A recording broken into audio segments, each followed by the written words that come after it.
est-ce que c'est un autre robinet qui est ouvert comme ça, un robinet de corruption, pour que la CAF reçoive de l'argent des présidents africains, pour que ces derniers reçoivent des prix de la CAF? Sinon, je ne trouve pas une autre explication. Parce que dans chaque pays déjà, il y a des instances qui gèrent le football. La cérémonie des CAF Awards s'est terminée au Maroc. Et il faut dire qu'il y a eu beaucoup de surprises. Bien évidemment, il y a eu beaucoup de trophées qui ont été justement donnés aux personnes qui méritaient.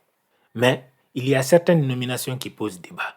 Notamment l'absence de Serhou Guirassy et de Adingra dans le 11 type alors qu'ils étaient dans les 5 nominés pour remporter le Ballon d'Or.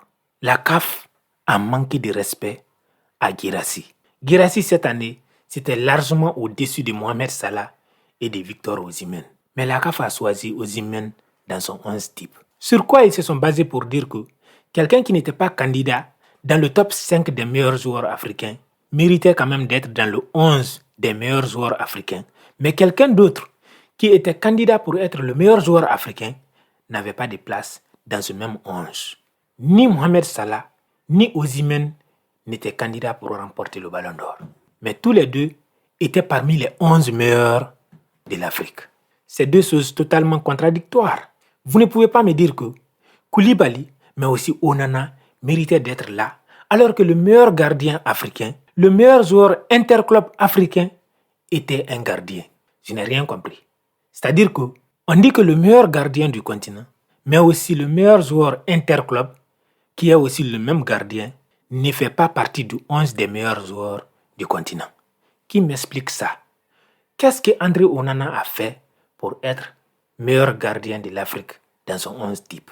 Je n'ai rien compris et je pense que ça ne s'explique pas. Kalidou Koulibaly, je ne suis pas en train de remettre en cause sa carrière et le joueur qu'il est. Mais pour ce qui est de l'année dernière, il n'y avait pas sa place dans cette équipe-là. Pourquoi vous allez mettre Kalidou Koulibaly alors qu'il y a des défenseurs comme Topsoba qui a remporté beaucoup de trophées dans son club, qui a été un des éléments clés de son équipe jusqu'à la finale de l'Europa League. Il a été champion d'Allemagne et il a remporté aussi une Coupe d'Allemagne en étant titulaire dans son club. Ce même défenseur a joué aussi les 8e de finale de la Coupe d'Afrique des Nations. Donc, il s'est arrêté au même stade que Kalidou Koulibaly, mais en club, il a été meilleur que Kalidou Koulibaly et de loin. Je respecte Koulibaly, mais dans ce 11, il n'avait pas sa place. Je viens maintenant sur le trophée des espoirs, le meilleur jeune espoir du continent. Vous voyez un peu, Simone Adingra a été élu meilleur espoir de la CAN. Parmi les 5 meilleurs du continent, il était candidat pour remporter le Ballon d'Or. Mais il n'était pas qualifié pour remporter le trophée du meilleur jeune joueur du continent. Pourtant, c'est un jeune joueur, c'est un espoir. Donc, s'il est candidat déjà pour être le meilleur joueur du continent, c'est que quelque part, il était qualifié d'office pour remporter aussi le trophée des espoirs. Mais non, il n'a pas remporté ce trophée. Je sais que Lamine Camara, c'est un grand joueur aussi. Et il l'a amplement mérité. Mais je dis juste que la CAF a fait des choix contradictoires. Pour moi, Simone Adingra ne méritait pas d'être dans le top 5 des meilleurs joueurs du continent. Parce que je ne vois pas ce qu'il a fait d'extraordinaire. Oui, il a été impactant sur les 3 matchs qu'il a joués. Mais il a été titulaire une seule fois, je pense. C'est pas suffisant pour être le meilleur joueur d'une année. On ne parle pas du meilleur joueur de la CAN. Sinon, Ekon allait être aussi là. Le meilleur joueur de la CAN n'a même pas été dans l'équipe type du continent. Il n'a pas été inclus dans le meilleur 11 du continent. Mais on explique la présence de Adingra qui a été le meilleur jeune joueur parce qu'il a été performant à la CAN. Il n'a rien fait en club. Juste parce qu'il a bien performé à la CAN, il a mérité de faire partie des 5 meilleurs du continent. Mais au même moment, le joueur qui a été le meilleur joueur du tournoi n'a pas eu de place dans le 11 type. Il n'a pas été dans les 5 meilleurs du continent. Ça n'a pas de sens. D'un autre côté, l'équipe de la Côte d'Ivoire qui a remporté le trophée n'a eu qu'un seul représentant dans le 11 type. Alors que le Nigeria qui a été finaliste a 2 représentants. Où sont partis alors les joueurs ivoiriens qui ont joué toute la compétition et qui ont été de très bons joueurs durant tout le tournoi? Je pense notamment à Seko Fofana. Pourquoi Fofana n'a pas eu de place au milieu de terrain? Amrabat a fait quoi exactement? Il jouait où? Il a réalisé quoi pour mériter d'être dans le 11 type? J'aime le joueur qu'il est. C'est un joueur combatif. Il est très bon au milieu de terrain. Mais l'année dernière, en termes de performance collective ou individuelle, il ne fait pas le poids contre Seko Fofana. Jean-Michel Seri également était un candidat légitime pour être dans le 11. Mais la CAF nous a sorti des joueurs au hasard.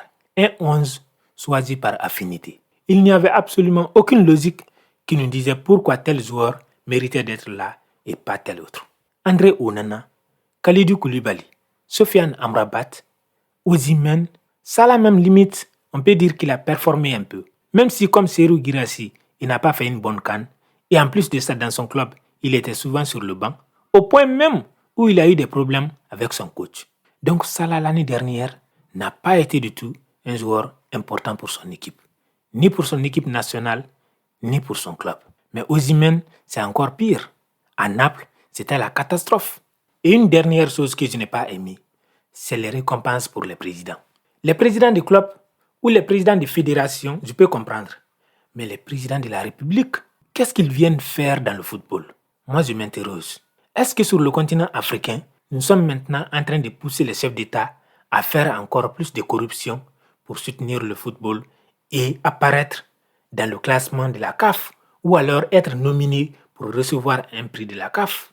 Est-ce que c'est un autre robinet qui est ouvert comme ça? Un robinet de corruption pour que la CAF reçoive de l'argent des présidents africains pour que ces derniers reçoivent des prix de la CAF?